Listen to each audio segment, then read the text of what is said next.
بسم اللہ الرحمن الرحیم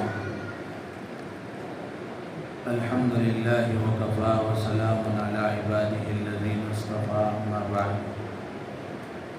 فاعوذ باللہ من الشیطان الرجیم بسم اللہ الرحمن الرحیم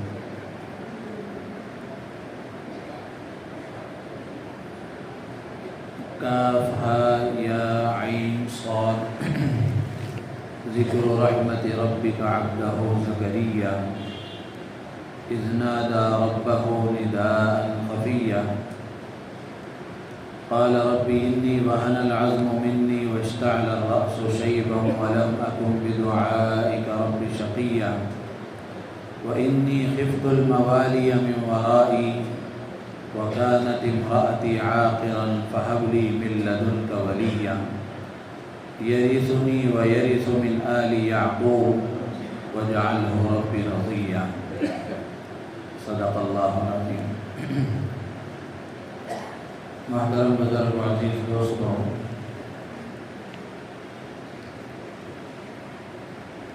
سورہ مریم کی کچھ آیتیں آپ حضرات کے سامنے پڑھی گئیں۔ اس سے پہلے سورہ کہف بڑا اہمیت والا سورہ ہے اور بڑی اہم سورت ہے۔ سورہ کہف کے بڑے فضائل احادیث میں اللہ کے نبی علیہ السلام نے بیان فرمائے ہیں۔ اللہ کے نبی علیہ السلام نے ایک حدیث میں ارشاد فرمایا کہ جو آدمی سورہ کہف کی شروع کی 10 آیتیں یاد کر لیتا ہے اور پھر اس کے پڑھنے کا معمول بنا لیتا ہے تو وہ دجال کے فتنے سے محفوظ ہو جاتا ہے۔ اسی طرح بعض روایتوں میں یہی مضمون آخر کی 10 آیتوں کے لیے بھی آیا ہے، یعنی جو آدمی سورہ کہف کی آخر کی 10 آیتوں کو یاد کر لیتا ہے اور پھر ان کے پڑھنے کا معمول بنا لیتا ہے تو اللہ تعالیٰ دجال کے فتنے سے اس کی حفاظت فرماتے ہیں۔ اسی طرح ایک اور روایت میں آتا ہے،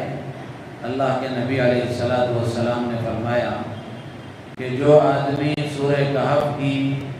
شروع اور آخر کی آیتیں پڑھتا ہے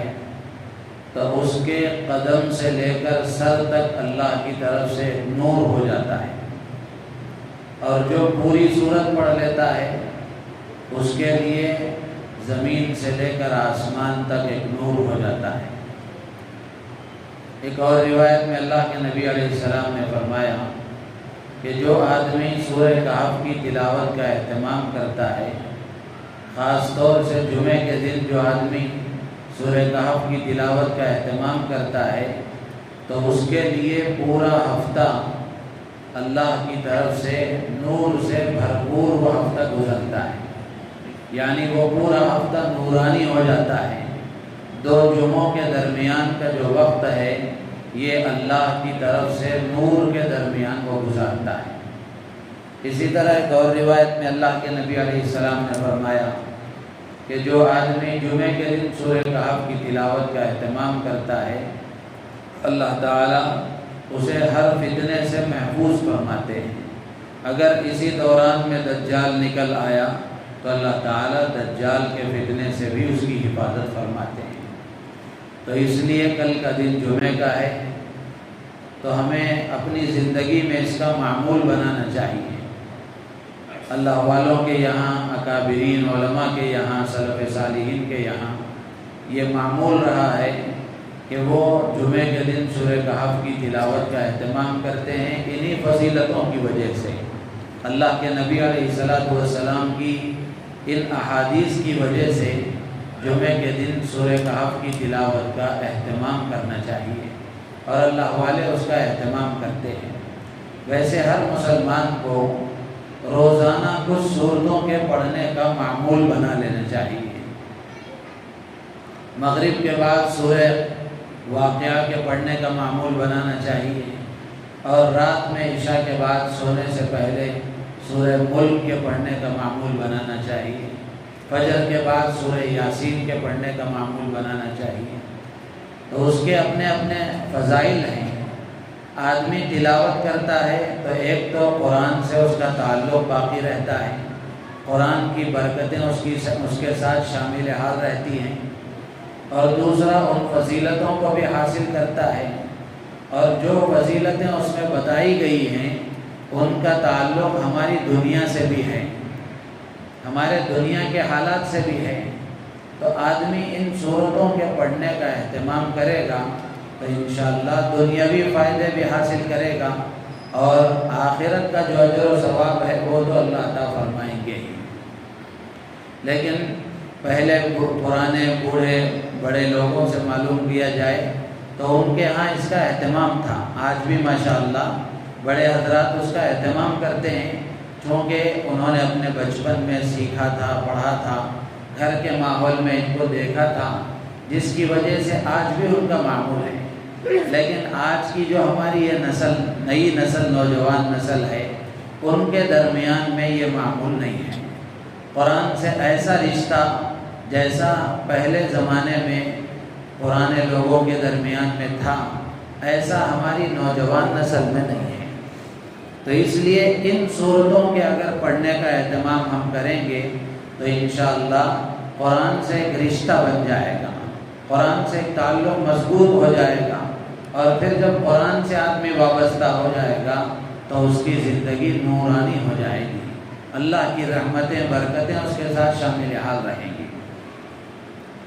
تو ایک تو یہ سورہ کہف کی بات ہوئی، دوسری سورہ مریم کی کچھ آیتیں میں نے آپ کے سامنے تلاوت کی۔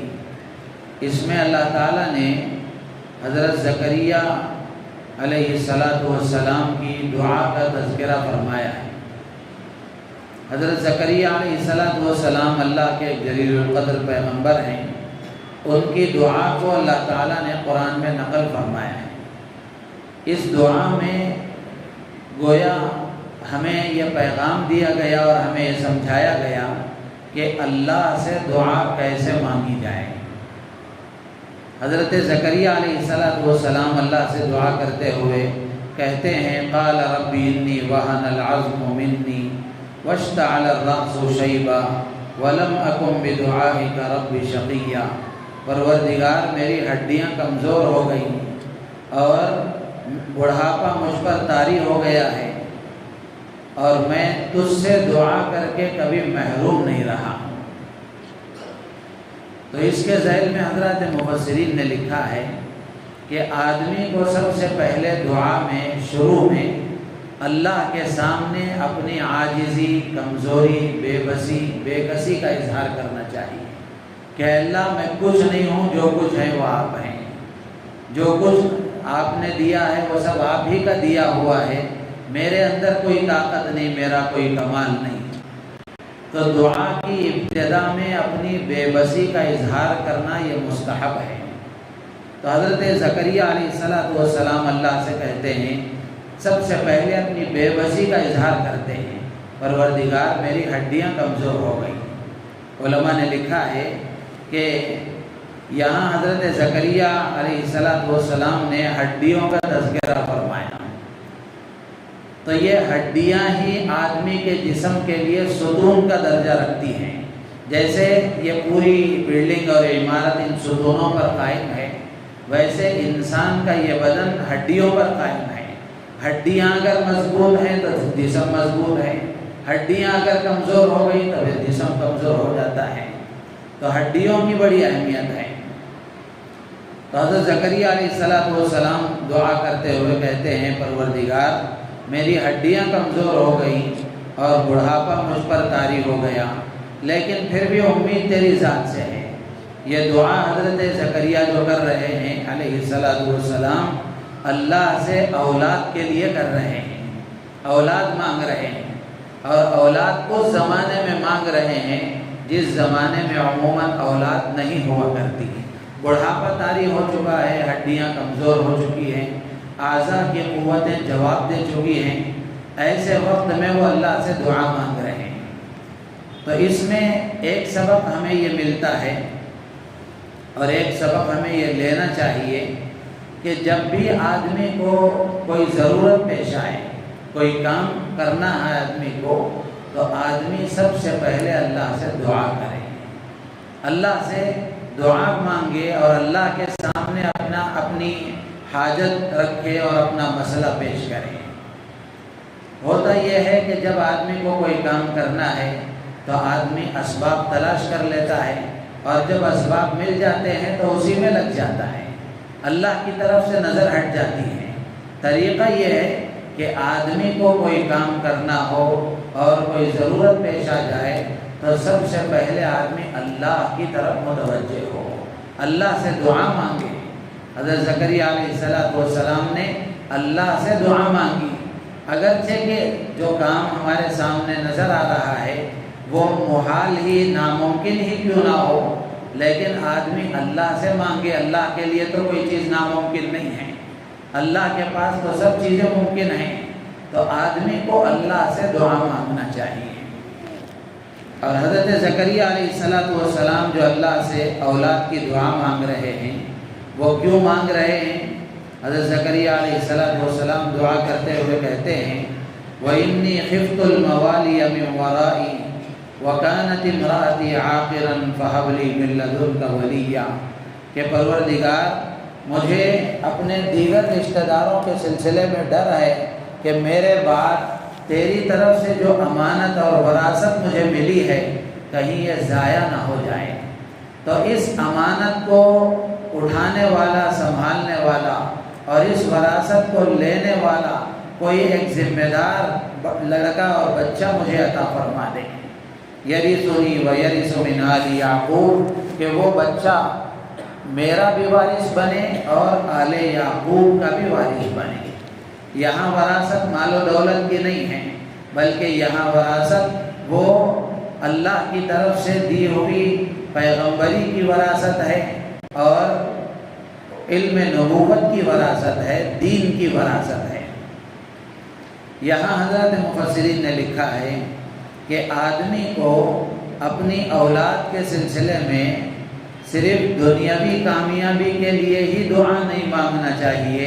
بلکہ دین کے لیے، دیندار بننے کے لیے، دین کے علم کے لیے اور دین کے اعتبار سے ترقی کے لیے بھی دعا مانگنا چاہیے۔ سب سے پہلے تو یہ کہ ماں باپ کو اولاد کے لیے دعا مانگنے کی فرصت نہیں، اور اگر دعا مانگ بھی رہے ہیں تو وہ دنیا کے لیے کہ اللہ اس کی دنیا اچھی بنا دے